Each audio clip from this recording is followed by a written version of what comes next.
नमस्कार, खबरों की खबर में आपका स्वागत है। मैं हूं तृप्ति। रिया ये क्या किया? पहले सुशांत से प्यार का दावा किया, अब सुशांत को मतलबी और दूसरों को इस्तेमाल करने वाला बता दिया। लगता है जेल में रहकर रिया के प्यार का उड़ गया जादू। पर जो अब इस दुनिया में नहीं है उसके लिए ऐसा भी मत बोलो कि फिर से कहना पड़े तुम्हें सॉरी बाबू। रिया चक्रवर्ती जो गिरफ्तार होने से पहले सुशांत के लिए अपने प्यार के कसीदे पढ़ रही थी, जो सुशांत की मौत के मामले में फंसने पर इमोशनल डायलॉग्स मार रही थी कि उसे सुशांत से प्यार करने की सजा मिल रही है, जिसके सपनों में सुशांत सिंह आकर कहते थे जाओ और दुनिया को सच बताओ कि तुमने कुछ नहीं किया, वो अब सुशांत सिंह राजपूत को मतलबी, ड्रगी और लोगों को इस्तेमाल करने वाला बता रही है।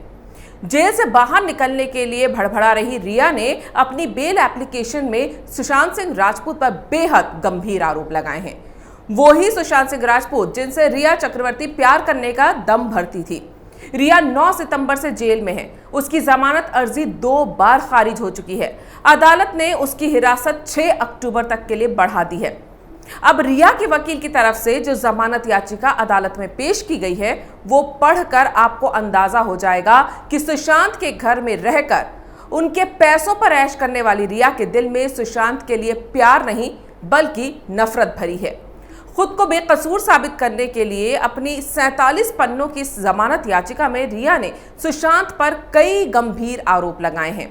उसने साफ कहा है कि सिर्फ और सिर्फ सुशांत सिंह राजपूत ड्रग्स लेते थे और उस घर में रहने वाले बस उनके लिए ड्रग्स का इंतजाम करते थे। पहले जान लीजिए कि रिया ने अपनी बेल एप्लीकेशन में क्या क्या लिखा है। ये साफ है कि सुशांत सिंह अकेले ड्रग्स का सेवन करते थे और वो स्टाफ के सदस्यों से ड्रग्स मंगवाते थे। अगर आज वो जिंदा होते तो उन पर थोड़ी मात्रा में ड्रग्स का सेवन करने का आरोप लगता, जिसमें 1 साल की सजा का प्रावधान है और इसमें जमानत मिल सकती है। रिया ने दलील दी है कि ये बहुत ही अजीब बात है कि ड्रग्स का सेवन करने वाले व्यक्ति को ज्यादा से ज्यादा 1 साल की सजा होगी, वहीं कुछ मौकों पर ड्रग्स के लिए पैसे देने वाले को 20 साल तक की सजा की बात की जा रही है। याचिका में रिया ने कहा है कि सुशांत सिंह राजपूत ने मेरे भाई और अपने घर के स्टाफ को अपनी ड्रग्स की आदतों को बनाए रखने के लिए इस्तेमाल किया और ये सुनिश्चित किया कि इसमें उनकी भूमिका किसी भी तरह से पेपर ट्रेल या फिर इलेक्ट्रॉनिक एविडेंस में ना सामने आए। उसने ये भी कहा है कि ये दुर्भाग्यपूर्ण है कि सुशांत सिंह राजपूत ने अपनी ड्रग्स की आदतों के लिए अपने करीबी लोगों का फायदा उठाया और मुसीबत आने पर उन्हें उनके भरोसे पर छोड़ना ठीक समझा। रिया ने कहा है कि पब्लिक डोमेन में उपलब्ध जानकारी के मुताबिक सुशांत ने अपनी मौत से 3 दिन पहले अपने कुक नीरज से गांजे के जॉइंट्स बनाकर अपने बेडरूम में रखने को कहा था। नीरज ने सीबीआई और मुंबई पुलिस को ये सब बताया है कि उसने जॉइंट्स बनाकर एक बॉक्स में रखकर उन्हें सुशांत के बेडरूम में रखा था और जब सुशांत की मौत हुई तो उसने साफ किया कि जॉइंट्स का सेवन कर लिया गया था और बॉक्स खाली था। रिया ने आगे कहा है कि ऐसे में जांच एजेंसियों की ओर से मिले सबूतों से ये साफ है कि बस सुशांत सिंह राजपूत ने ड्रग्स लिया था और उन्हें अपनी इस लत में मदद के लिए अपने करीबी लोगों का इस्तेमाल करने की आदत थी। रिया ने इस बात पर भी जोर दिया है कि कैसे जांच में प्रोसिक्यूशन की ओर से सुशांत सिंह राजपूत का कोई व्हाट्सएप चैट, ईमेल या कोई मैसेजेस शामिल नहीं किए गए हैं जिससे ड्रग्स वगैरह हासिल करने में उनकी खुद की भूमिका सामने आ सके। इतना ही नहीं, रिया ने सुशांत की बहनों पर भी आरोप लगाए हैं और कहा है कि सुशांत के अपने परिवार के साथ रिश्ते खराब हो गए थे और उनकी बहनों ने उन्हें उनके डिप्रेशन के पीक पर छोड़ दिया था। इसमें वो पुराना आरोप भी है जो रिया पहले भी लगा चुकी हैं कि सुशांत को रिया से मिलने से पहले गांजे के साथ सिगरेट पीने की आदत थी और उन्हें इसकी लत केदारनाथ मूवी की शूटिंग के दौरान लगी थी। तो कुल मिलाकर जेल से निकलने के लिए रिया चक्रवर्ती ने सुशांत सिंह राजपूत को बदनाम करने की नई चाल चली है, जिससे ये साबित हो जाए कि रिया और उसका भाई शौविक और स्टाफ के लोग तो मासूम थे। वो तो सुशांत ही थे जो इन सबको फंसा रहे थे। मतलब रिया चक्रवर्ती के सुट्टे फूंकते हुए वीडियोस मीडिया में आ चुके हैं, फिर भी वो कह रही है कि सिर्फ सुशांत ही ड्रग्स लेता था। अब चलो मान लो कि वीडियोस रिया के जेल में जाने के बाद आए, तो हो सकता है टीवी या सोशल मीडिया नहीं देख पा रही हो वो, इसलिए शायद उसे पता ही ना हो। लेकिन उसके वकील तो बाहर ही है ना, कि वो भी जेल में बैठे हैं, कि उन्हें भी नहीं पता कि रिया के कारनामे सबके सामने हैं। लगता है जेल में रिया की याददाश्त भी चली गई है, क्योंकि वो ये भी भूल गई है कि उसके 2017 के ड्रग्स चैट्स पकड़े गए हैं जिसमें वो नशा लेने की बातें कर रही है। तब तो सुशांत के साथ वो रिलेशनशिप में भी नहीं थी। दूसरी बात, रिया चक्रवर्ती एक तरफ तो कहती है कि सुशांत सिंह राजपूत डिप्रेशन के मरीज थे, उन्हें बाइपोलर था, वो सुस्त रहते थे, सोते रहते थे। अब कह रही है कि वो इतने चालाक थे कि एक तरह से पूरी साजिश करके अपने लिए ड्रग्स मंगवाते थे जिससे उनका नाम कहीं भी ना आए और ये सारे पकड़े जाएं। यानी अपने घर के स्टाफ और गर्लफ्रेंड के व्हाट्सएप ग्रुप में भी वो शामिल नहीं थे, जैसे कि उन्हें पता था कि मेरी मौत के बाद एक दिन ये चैट बाहर निकलेगी और मेरे अलावा सारे पकड़े जाएंगे। जब रिया पर सुशांत को ड्रग्स देने के आरोप लग रहे थे तब रिया के वकील की तरफ से ही ये दलील दी गई थी ना कि क्या 34 साल के सुशांत बच्चे थे जो उन्हें कोई बिना मर्जी की ड्रग दे दे। अब यही सवाल रिया पर क्यों नहीं उठना चाहिए कि 28 साल की रिया और 24-25 साल के शौविक और घर के बाकी स्टाफ को पता नहीं था कि वो क्या कर रहे हैं। रिया कह रही है कि मौत से पहले भी सुशांत सिंह राजपूत के कमरे में एक डिब्बे में जॉइंट्स बनाकर रखे गए थे जो मौत के बाद खाली मिले। यानी मौत से पहले सुशांत ड्रग्स फूंक रहे थे। तो फिर पोस्टमार्टम और विसरा में ड्रग्स के ट्रेसेस क्यों नहीं आए? मुंबई पुलिस के लिए ड्रग ओवरडोज का मामला दिखाकर इसे आत्महत्या साबित करना सबसे सेफ और आसान तरीका था।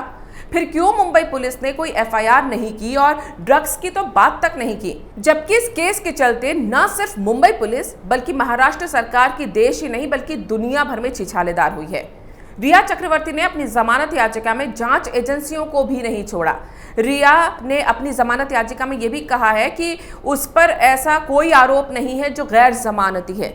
रिया ने कहा है कि एनसीबी ने अपनी जांच में गलत इरादे से उन पर आरोप लगाए हैं जो पूरी तरह से बेबुनियाद हैं, इसलिए उन्हें इस आधार पर जमानत मिलनी चाहिए। उसने ये भी कहा है कि 3 केंद्रीय एजेंसियां उन्हें परेशान कर रही हैं, उन्हें आगे चलकर उसे कुछ अन्य मामलों में फंसा सकती हैं।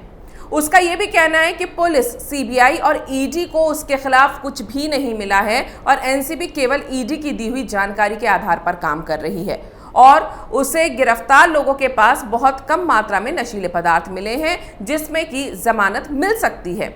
उसने एक और अहम बात अपनी याचिका में कही है। रिया ने कहा है कि एनसीबी असली ड्रग्स सिंडिकेट को क्रैक नहीं कर सकती क्योंकि इसके मुख्य आरोपी विदेशों में हैं। तो क्या रिया ड्रग सिंडिकेट के मुख्य आरोपियों को जानती है जो इतने दावे के साथ कह रही है कि वो विदेशों में बैठे हैं? अगर ऐसा है फिर तो एनसीबी उससे गहन पूछताछ करने के लिए कानूनी अधिकार रखती है और अगर रिया के आरोप गैर जमानती नहीं है तो फिर अदालत क्यों उसकी जमानत याचिका बार बार खारिज कर रही है?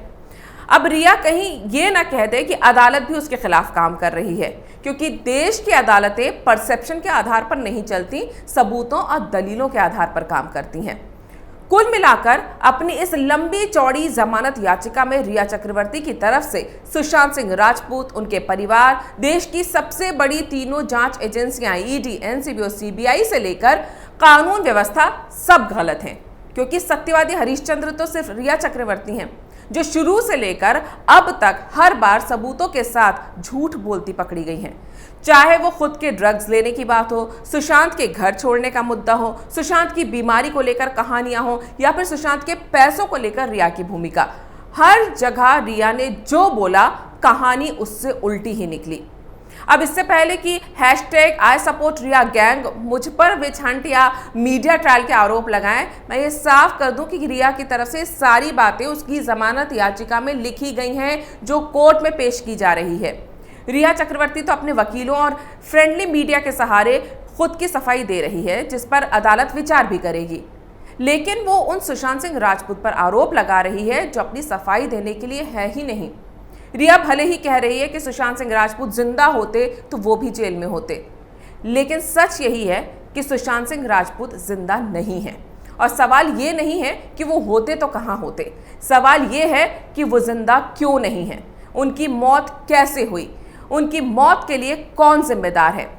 इसलिए रिया मैडम, अपने वकीलों के झांसे में आकर सुशांत को बदनाम मत करो, क्योंकि अदालत तब भी तुमको वही सजा देगी जो उसकी नज़र में सही होगी।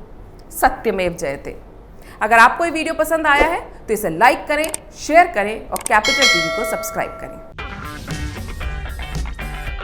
अगर आपको हमारा वीडियो पसंद आया हो तो इसे लाइक करें, हमारे चैनल को सब्सक्राइब करें और हाँ, बेल आइकन दबाना ना भूलें ताकि आप तक हमारे वीडियो की नोटिफिकेशन पहुंचती रहे। आप अपना सुझाव हमें कमेंट बॉक्स में दे सकते हैं। हमारे साथ जुड़ने के लिए शुक्रिया।